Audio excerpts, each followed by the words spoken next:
Hi everybody, Dr. David Moffet here in Burrowang, New South Wales, and I'm talking to Julie Parker in Melbourne, and it's Sunday afternoon.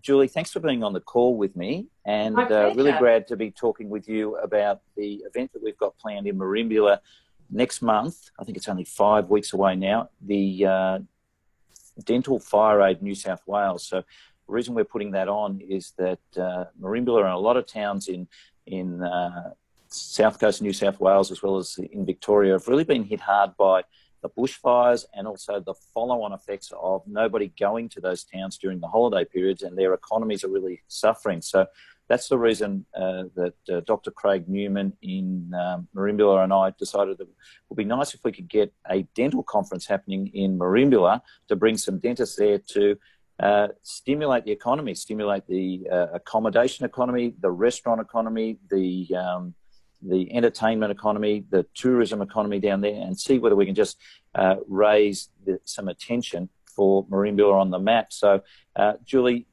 you're going to be speaking there. Can you tell me what you plan to be speaking on? Absolutely, David, and thanks for the opportunity to actually speak. I'm so thrilled to be involved in it. Are we speaking on teams, how to develop a team of really top performers, how to create that environment for them to thrive and to start making your practice super successful? Oh, that's great, because sometimes dentists just don't have any idea. These things aren't taught in dental school. You're basically given your degree on what to do inside the mouth, but outside the mouth, but inside the office, you've got no idea. So that's also in line with our encouragement that we want dentists not to just attend on their own, but to bring their teams. One, it helps boost the number of people that are visiting Merimbula, but two, it's a lot easier to communicate the ideas if they've already heard them at the presentation. So, Julie, that'll be great. I'll be looking forward to hearing what you've got to say. When I gave you the call about what we were doing, what made you want to speak? Well, your timing was pretty magnificent. Every year, my family, my cousins, aunties and uncles, we still gather together for Christmas every single year. We come from all over Australia to do that. And just prior to dinner, we all stand in a big circle and we focus on one particular thing around the festive season. And this past Christmas was around charity, and everyone spoke up about the charitable things they do that most of us didn't actually even realise all our family members were being such a wonderful, hard-working in the community. And it made me think, gosh, you know, you do a lot of time and effort towards different organisations that don't necessarily bring you funds, but in the situation of having a needy group or a needy person and doing something directly for them as a charitable thing, I hadn't done anything for the whole year. And I was so impressed with my nephew, Jacob, who's 19 years old. He dearly loves wildlife. His aim is to work within wildlife in some capacity, yet he hasn't got the training or experience to get a job. So he spends most of his working week doing it all for nothing.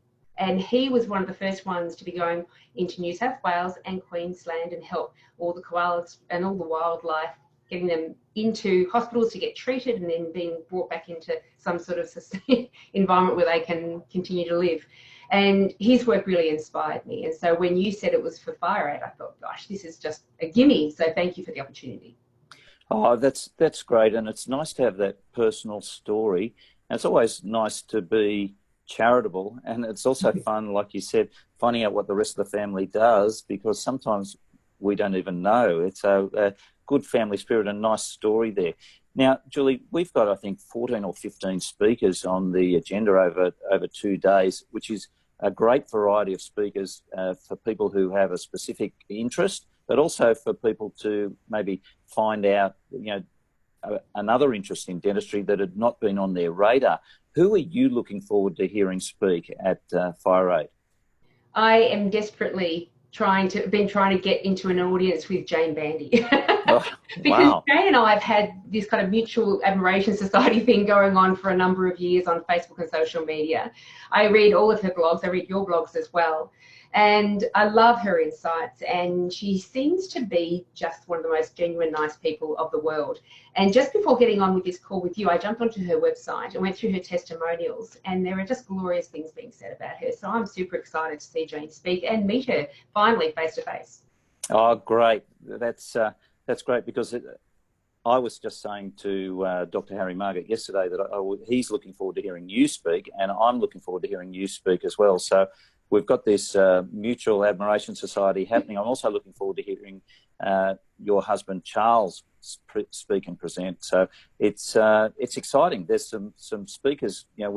I know half of the speakers, but the other half I've not heard speak. So I'm really looking forward to what I can learn at the Fire Aid with the wide variety of speakers that we've got. So you're talking about Jacob, your nephew, and his connection with these fires and the animal rescue. Do you have any other personal connections in bushfires in the past in Victoria or in New South Wales?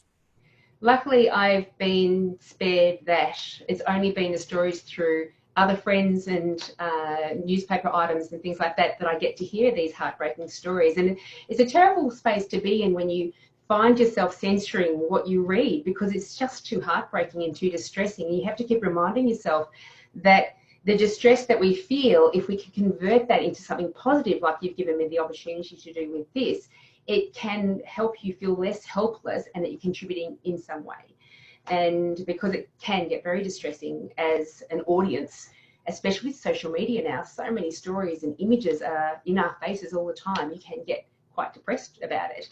And so I think when you start to channel those feelings towards doing something constructive, it's only helpful. And so this is where I think dental teams out there are going to obviously benefit an enormous amount by coming along to this weekend, this extravaganza. I love that word that you described, this extravaganza, which is what it is with all these wonderful speakers. And so if they're feeling a sense of distress over what's been happening and not being able to do anything about it, this is a way that they can do it as a group and start to push out to their patient base. We have made this big step to make sure that we are bringing people back into Merimbula. Why don't you do it as well? And so I think it can become a larger message that gets spread out through the community, not just to dental. I think it's going to be great once we get all those dentists. You're exactly right. The publicity that a dentist can use to tell their own patients, look, we're going to be closed on that Friday because we're attending a fundraiser for the people of Merimbula. That's very, very powerful. When Dr. Craig Newman sent me a story, a link to a story, I think it was from The Age, which said, don't holiday in Bali, holiday on the south coast. And I said, well, what can I do? Why don't we get Jane to come down and do a workshop? Well, within 24 hours, it had grown, not Jane, but let's get as many speakers as we can, get them all to come in. And every speaker's paying their own way, which is really good. So, nobody's getting any kickbacks. It's all pay your own way, and the money's going to, and I've chosen this because of the trouble that poor old Celeste Barber's in with, who she donated her money to. The money's going to the Bega Valley Shire Relief Fund. So it's going to go straight into the community there. It's not going to be go through lots of hoops and red tape and maybe not even get there, with the money that's gone to the rural fire service, can't even get to the people who need it. Some of those people, have lost their homes, lost their businesses, lost their fences, can't even keep their cattle in, with the bushfires. So it's really important that those people get some stimulus straight away. So we're hoping, as I told you, to raise over $100,000 for the community. And I think that'll be really well received. The other thing that's going to be well received, Julie, is that the industry leaders in Merimbula are looking at making Merimbula a destination for future events much like this. So they're looking at this event as being the start of something big. They're building a theatre especially for these sort of presentations. It won't be ready for us, but it will be ready, in December or January, the end of this year. And it's exciting to think that the dentists who don't really get a good name in the community, they're considered to be I think, faceless people behind masks and gloves who like to sit in the corner counting their money at the end of the day. It's nice that the dental community can actually be seen to be giving something back. So, Julie, I'm glad to have spoken with you this afternoon. Thank you very much for being on this call. Looking forward to hearing you in Merimbula and Charles, and I think it's going to be a great event. I agree. And I'm pleased that you're recording it. Charles, of course, I've seen Charles speak so many times. It's such an inspiration to see him speak. And I still have him on loop when I walk around the streets on my hour-long walk every day, listening to him, because if I find I'm in a bit of a block or a funk, I go, oh, I'll just go for a walk, listen to Charles, I'll come back and I'm all revved up to keep going again. So I think the list of speakers that you're covering such a broad range of topics. It's really it's a compelling event to go to for dental teams. So I encourage all the dental teams out there, come along, bring everybody with you. Your whole experience of your dental life in your practice after this kind of event can really shift and change. And so all power to those teams that are coming along. Thanks, Julie. Thanks for being on the call today. Pleasure. Thank you.